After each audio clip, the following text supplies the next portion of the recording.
Pada saat itu, Sutari ini hanya berani mengadu kelakuan James ini kepada sepupunya yang bernama Iwayan Sutara. Setiap kali Iwayan Sutara mendengar cerita dari Sutarini, dia selalu menyarankan Sutarini untuk segera pergi meninggalkan James. Namun, berkali-kali Sutarini menolak dengan alasan, "Halo Sobat Pena, apa kabar hari ini? Assalamualaikum warahmatullahi wabarakatuh. Hari ini kita akan kembali membahas kejadian-kejadian mengerikan, kisah nyata yang terjadi di muka bumi ini." Cerita kali ini datang dari Kota Malang. Ini merupakan sebuah kasus yang masih sangat hangat dan sedang ramai diperbincangkan, di mana ada seorang laki-laki yang memiliki sifat temperamen yang sangat buruk dan dia dengan tega terus-menerus menyakiti istrinya sendiri. Akibat dari perbuatannya itu, istrinya menjadi sangat lelah dan memilih untuk pergi meninggalkan dia. Namun kepergian istrinya ini bukannya malah menyadarkan si laki-laki tersebut, tetapi yang ada dia malah menuduh istrinya ini berselingkuh dengan orang lain karena dia tidak terima istrinya itu melawan dia dan pergi dari rumah. Di saat itu kabarnya istrinya sempat pergi dari rumah untuk waktu yang cukup lama, sehingga ketika istrinya kembali ke rumah, mereka terlibat cekcok yang sangat hebat hingga berakhir dengan eksekusi, dan si suami melakukan hal yang benar-benar keji dengan memisah-misahkan bagian demi bagian dari sang istri. Bagaimana cerita selengkapnya tentang kasus yang satu ini? Langsung saja kita bahas di Kata Pena.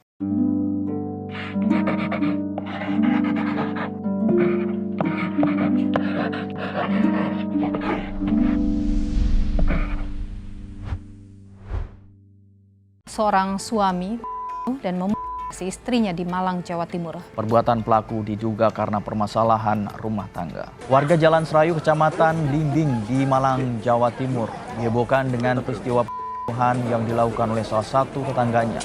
Sebelum kita mulai ceritanya, jangan lupa untuk subscribe channel ini dan share video ini ke teman-teman kalian. Kita mulai ceritanya.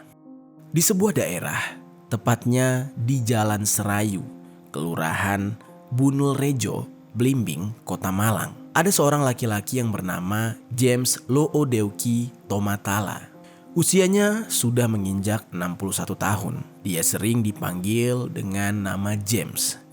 James ini tinggal di sebuah rumah berlantai 2 yang bisa dikatakan cukup besar, cukup nyaman, bersama seorang istri yang bernama Nimade Sutarini yang usianya sudah 55 tahun. Sutarini, sang istri, merupakan perempuan asal Banjarbanda, Desa Adat Takmung, Klungkung, Bali. Dia dinikahi oleh suaminya tersebut dan dibawa untuk tinggal di Malang. Dari hasil pernikahan mereka memiliki 2 orang anak, yang mana kedua anaknya sudah dewasa dan bahkan sudah bekerja. Yang satu sudah bekerja di Singapura dan yang satunya lagi memilih untuk bekerja di kampung halaman sang ibu, yaitu di Bali. Ayah mereka, James, merupakan pensiunan karyawan PLN dan ibunya, Sutarini, bekerja di salah satu koperasi yang ada di Kota Malang. Dari pekerjaan kedua orang tua mereka ini, kehidupan mereka bisa dikatakan sangat cukup untuk memenuhi kebutuhan sehari-hari. Pendapatan mereka bisa dikatakan sangat cukup dan bahkan bisa dikatakan kehidupannya cukup sejahtera. Pernikahan dari Sutarini dan juga James itu sudah berjalan selama hampir 30 tahun. Selama mereka membina rumah tangga, Sutarini sebagai istri menjalani tugasnya dengan sangat baik, meskipun setiap harinya dia harus menghadapi seorang suami yang hobi marah-marah atau memiliki tingkat temperamen yang tidak terkontrol. Tidak hanya suka marah-marah kepada keluarganya saja. Di sekitar tempatnya tinggal, para tetangganya juga mengenal James dengan sosok yang suka marah-marah dan kurang bersosial. Bahkan James ini sangat menutup diri, tidak suka berbaur, dan tidak suka berinteraksi dengan para tetangga. Berbeda dengan Sutarini, dia dikenal oleh masyarakat dengan sifat yang sangat baik. Bahkan Sutarini ini bisa dikatakan sering sekali ikut dalam kegiatan sosial yang dilakukan oleh para tetangganya. Dari awal pernikahan antara James dan Sutarini, hubungan keduanya bisa dikatakan cukup amburadul. Mereka sering bertengkar, bahkan di hadapan kedua anak mereka. Dan itulah yang membuat ketika dewasa anak mereka memilih untuk pindah keluar kota, bahkan ke luar negeri, agar tidak tinggal bersama orang tuanya yang suka marah-marah. Pertengkaran antara James dan Sutarini sering didengar oleh tetangga. Pada awalnya, para tetangga sering mencoba untuk melerai keduanya. Tetapi karena sudah terlalu sering, akhirnya para tetangga tidak lagi melerai mereka.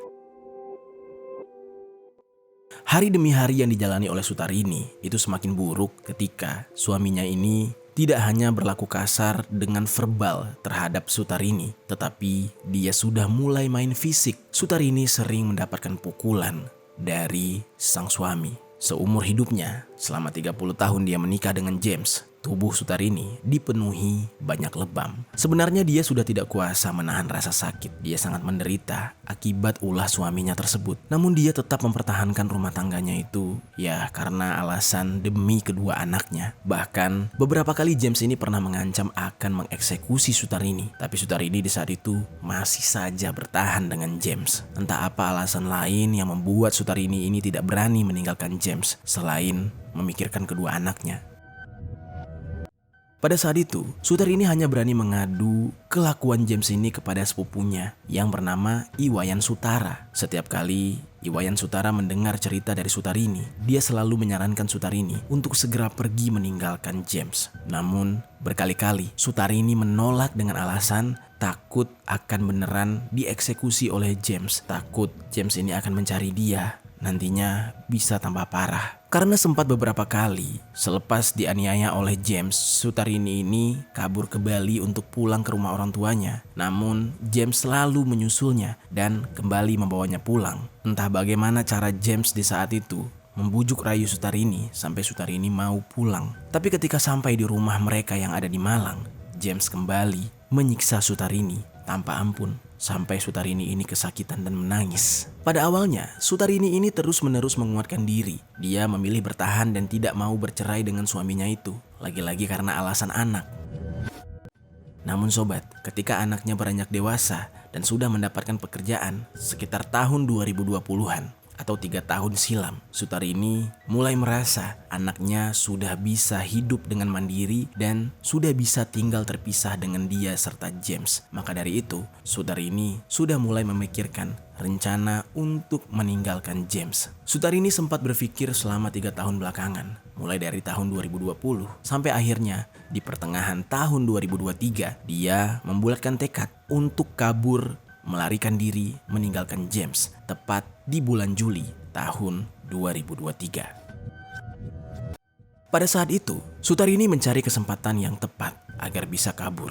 Kebetulan sekali suaminya James sedang tidak ada di rumah dan situasi itu dimanfaatkan oleh Sutarini. Dia pergi diam-diam dengan membawa barang-barang penting pribadi miliknya. Saat itu tujuannya hanya satu, yaitu pergi ke Bali, pulang ke rumah orang tuanya. Dia pun berhasil kabur dan langsung berangkat dan sampailah di Bali. Sesampainya di Bali, dia kembali menceritakan apa yang dia alami kepada pihak keluarganya. Dan saking takutnya, Sutarini berkata kepada keluarganya, jangan sampai James menyusul lagi dan menjemput dia di Bali. Lalu dia berkata dengan kalimat, aku mohon, aku sudah tidak tahan menghadapi suamiku. Dia emosional, temperamennya sangat buruk. Aku tidak ingin lagi pulang ke rumah di Malang.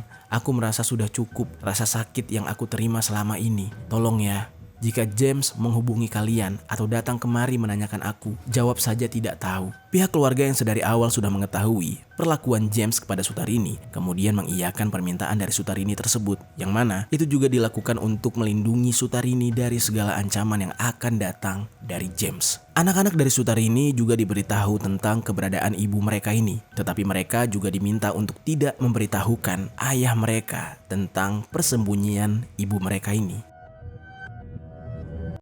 Lalu di sisi lain, James ketika pulang ke rumah melihat rumahnya kosong, istrinya tidak berada di dalam rumah. Kemudian dia berusaha untuk mencari-cari istrinya dan saat itu dia mencoba untuk menghubungi istrinya berkali-kali, namun tidak ada jawaban sama sekali. Seperti biasa, emosinya memuncak. Dia sangat kesal dan yakin sekali kalau istrinya itu kabur ke Bali. Karena merasa curiga, kemudian James langsung membeli tiket untuk menuju ke Bali. Dia mencoba untuk mendatangi kediaman orang tua Sutarini. Ketika James berusaha untuk menyusuli istrinya ini, ternyata Sutarini sudah tidak ada di kediaman orang tuanya. Pada saat itu, dengan penuh emosi dan sangat tidak sopan, James datang dengan berkata, "Hei, kemana Sutarini?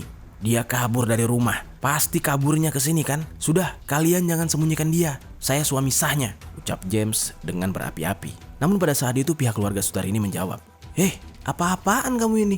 Datang-datang bukannya ngomong baik-baik malah membuat kegaduhan di sini. Apa yang kamu mau? Kenapa menanyakan ke sini? Kan kamu suaminya. Seharusnya kamu lebih tahu di mana dia." Mendapati jawaban itu, James semakin murka. Dia kemudian menuduh sang istri dengan mengatakan, "Harusnya kalian paham Sutarini. Dia main pergi-pergi aja meninggalkan suaminya. Sangat tidak bisa menghargai saya. Memang dia ini. Pasti dia selingkuh. Pasti dia main dengan laki-laki lain di belakang saya. Saya tahu ini. Dia pasti pergi bersama selingkuhannya. Kalian tidak usah tutup-tutupi. Tunjukkan di mana Sutarini sekarang." Pada saat itu, pihak keluarga sangat murka mendengar tuduhan dari James. Mereka pun akhirnya adu mulut dengan James selama beberapa saat. Hingga sampai adu mulut itu selesai, karena kedua belah pihak sudah merasa capek. James juga tidak mendapatkan apa yang dia mau. Akhirnya, karena tidak mau buang-buang waktu, James memutuskan untuk pergi dan kembali ke Malang.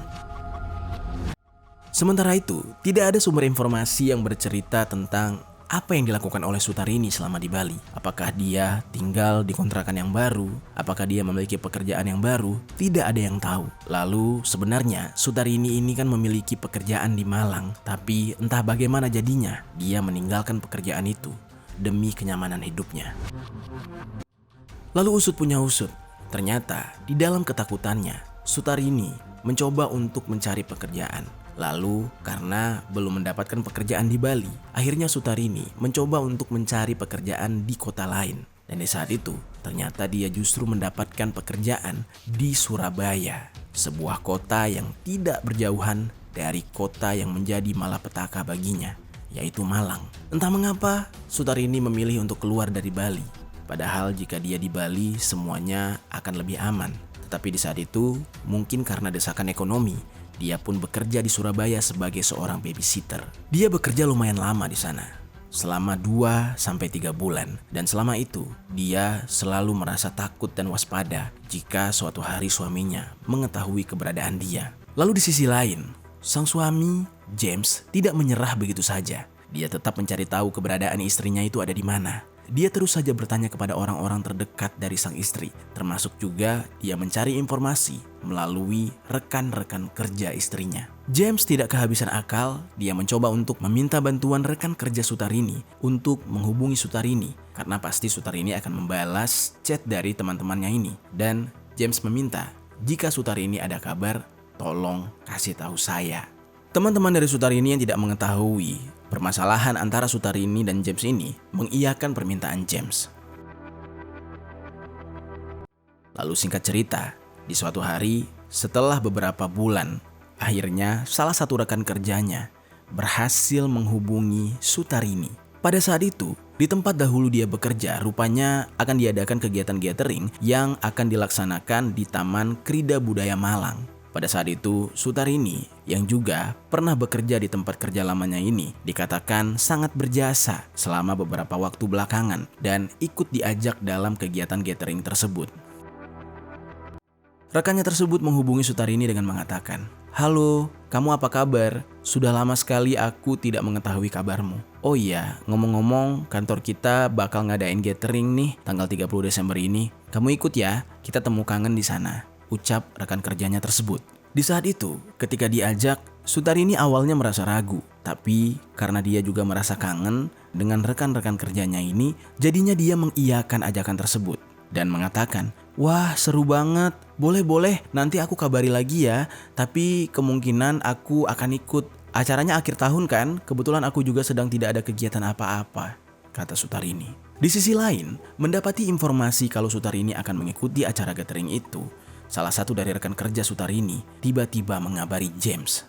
Rekan kerjanya ini benar-benar tidak mengetahui kalau James sudah merencanakan niat jahat ketika akan bertemu dengan sang istri. Di saat itu James yang mengetahui kabar kalau Sutarini akan ke Malang, kemudian mulai merencanakan sesuatu untuk meluapkan amarahnya.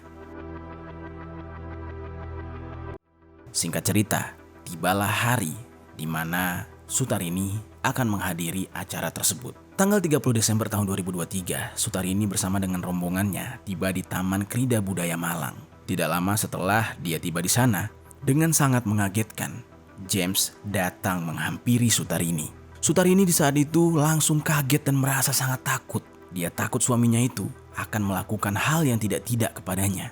Karena sudah merasa trauma, dia sangat yakin dia akan segera menjadi pelampiasan dari emosi sang suami. Karena selama ini, jangankan untuk hilang berbulan-bulan, pergi 1 hari saja dia akan mendapatkan perlakuan yang sangat kasar. Lalu James langsung memegang tangan Sutarini dan berkata, "Hei, ngapain kamu di sini? Ayo ikut pulang," ucap James kepada Sutarini sambil memasang wajah yang sangat emosi. Lalu Sutarini menjawab, "Enggak mas, aku enggak mau. Kita bicara di sini saja ya." Sutarini dengan penuh ketakutan, namun orang-orang di sekitar sana tidak bisa berbuat apa-apa karena mengetahui James ini adalah suami sah dari Sutarini. Lalu James mengatakan, "Ini terkait perselingkuhanmu. Apa mau kita bicarakan di sini?" ucap James lagi. Lalu Sutarini yang saat itu merasa kalau dia tidak berselingkuh, dia mengerutkan dahinya dan berkata, "Hah? Apa? Selingkuh? Maksud kamu apa ya? Kapan aku selingkuh? Kenapa aku harus selingkuh? Apa gara-gara aku pergi selama ini kamu anggap aku selingkuh?" Lalu James menjawab, "Iya, kenapa? Masih mau bahas di sini? Kamu tidak mau malu kan? Jika kamu tidak mau malu, ayo kita bahas di rumah. Kamu ikut aku pulang," ucap James lagi. Di saat itu perasaan Sutarini sudah mulai berubah dari yang tadinya takut menjadi tidak terima karena dia merasa dia tidak selingkuh. Dia pergi karena sudah tidak tahan lagi dengan sang suami.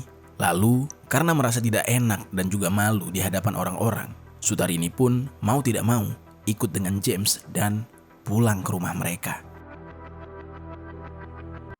Disinilah malapetaka akan segera menjemput Sutarini.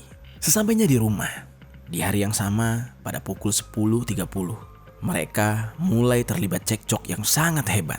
Bagaimana tidak, James benar-benar tidak terima kalau istrinya itu meninggalkan dia begitu saja selama berbulan-bulan. Saat itu, dia terus saja memojokkan Sutarini dengan mengejek dan menuduh Sutarini melakukan perselingkuhan.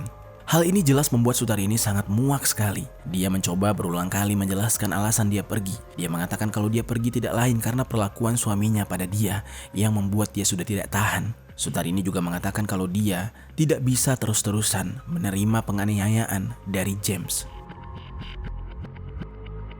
Lalu James yang mendengar pengakuan dari Sutarini merasa tidak terima, bukannya koreksi diri, kemudian dia malah melakukan tindakan kekerasan lagi kepada Sutarini. Di saat itu, dengan keadaan yang sangat-sangat emosi, James memukul kepala Sutarini dengan sangat kencang menggunakan tangan kosong.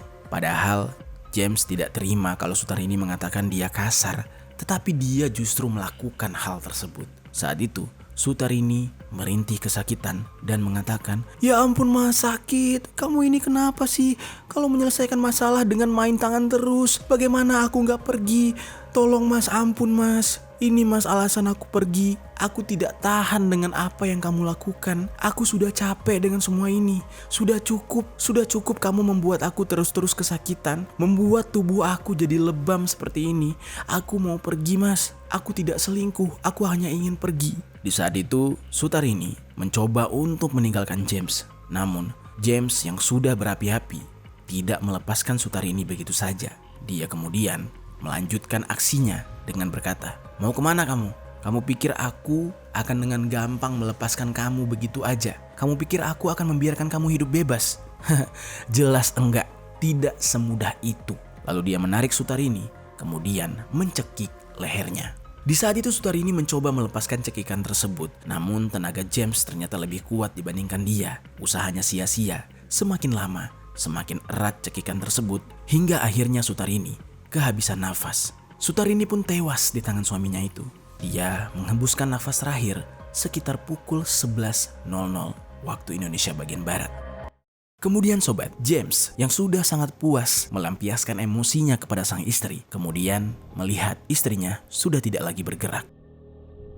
Di saat itu James memastikan, benarkah Sutarini sudah meninggal dunia? Apa dia hanya berakting saja atau justru dia hanya pingsan? Namun keadaan berkata lain. Ternyata sang istri benar-benar sudah tidak bernyawa. James di saat itu langsung memikirkan cara bagaimana agar bisa menghilangkan jasad istrinya ini. Setelah beberapa waktu memikirkan cara, kemudian James memiliki ide untuk menghilangkan jasad istrinya dengan cara memisah-misahkan bagian demi bagian.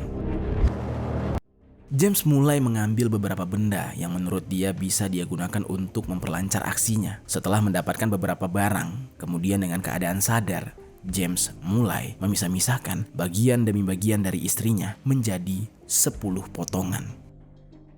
Dia menggunakan pisau kecil, parang, linggis, dan kantong plastik yang akan dia gunakan untuk membungkus potongan tersebut secara rinci. 10 bagian yang dia pisahkan itu antara lain ada kepala dan leher, lengan kanan atas telapak tangan, lengan kiri atas telapak tangan, torso atau badan, paha atas kanan dan lutut, paha atas kiri dan lutut, betis kanan dan engkel, betis kiri dan engkel, serta telapak kaki kanan dan telapak kaki kiri. Setelah melakukan aksinya tersebut, James merasa kelelahan. Dia beristirahat sebentar, dan ketika beristirahat, ada sedikit penyesalan di dalam dirinya. Namun, rasa menyesalnya itu tidak berlangsung lama, karena menurut dia juga sudah terlanjur melakukan hal itu, dan dia sangat yakin kalau istrinya ini berselingkuh. Di saat itu yang dia pikirkan hanyalah menyelesaikan aksinya ini dengan menghilangkan jejak. Lalu, tidak lama kemudian, dia mulai memasukkan potongan demi potongan ke dalam ember. Entah apa yang dipikirkan oleh James di saat itu. Dia merasa sangat kebingungan. Dia tidak tahu harus melakukan apa lagi. Ketika itu, dia benar-benar seperti orang linglung. Bukannya langsung menghilangkan potongan tersebut, malah yang ada, tepat pada pagi, keesokan harinya, di tanggal 31 Desember, James malah meletakkan ember yang berisikan potongan-potongan tersebut di depan teras rumahnya.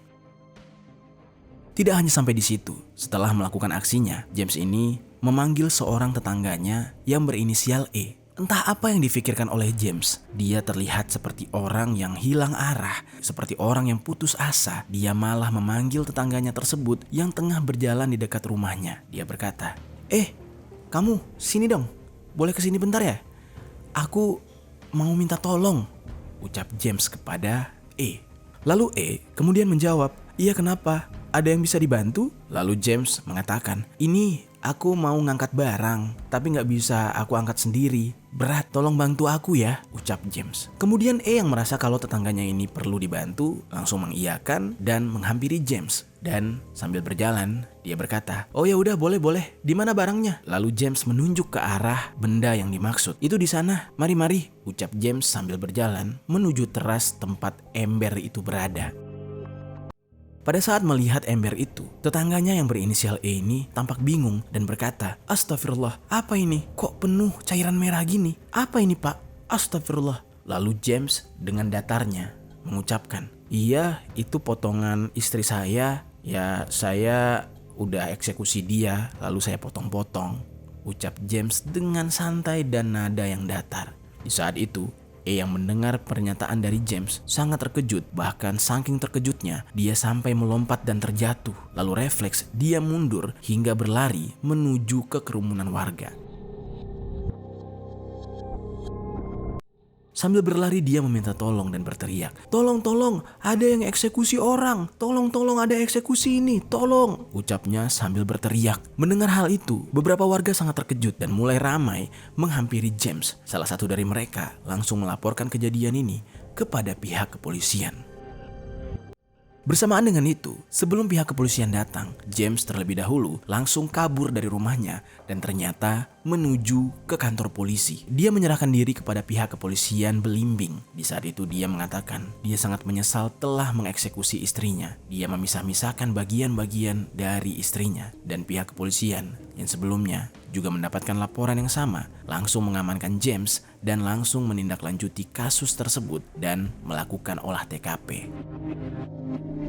Di dalam interogasi, James pada saat itu memasang wajah yang sangat datar. Maka dari itu, pihak kepolisian merasa James ini memiliki gangguan jiwa. Namun, hal itu tidak bisa diputuskan langsung. James harus melewati pemeriksaan terlebih dahulu. Dan setelah dicek, ternyata tidak. James melakukan hal keji tersebut kepada istrinya dalam keadaan normal dan sadar. Lalu, pihak polisi yang melakukan olah TKP mendapati banyak barang bukti dan polisi menetapkan James sebagai tersangka. Dan atas kejadian tersebut, James terancam hukuman mati.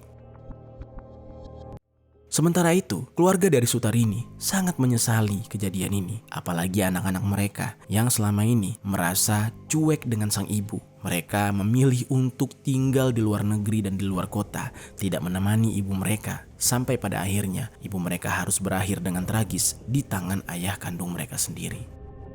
Begitu juga dengan rekan kerja Sutarini. Dia sangat menyesal sudah memberitahu James tentang keberadaan Sutarini, yang mana niatnya ingin bersenang-senang, tetapi malah harus mendapatkan kabar kalau Sutarini berakhir di dalam sebuah ember dalam bentuk potongan yang sudah terpisah-pisah. Jasad Sutarini pun akhirnya diserahkan kepada keluarganya di Bali untuk disemayamkan. Itu dia sobat, cerita yang dialami oleh seorang ibu yang bernama Sutarini yang berakhir di tangan sang suami yang memiliki sifat temperamental tinggi. Apa pelajaran yang bisa kita ambil dari kisah ini?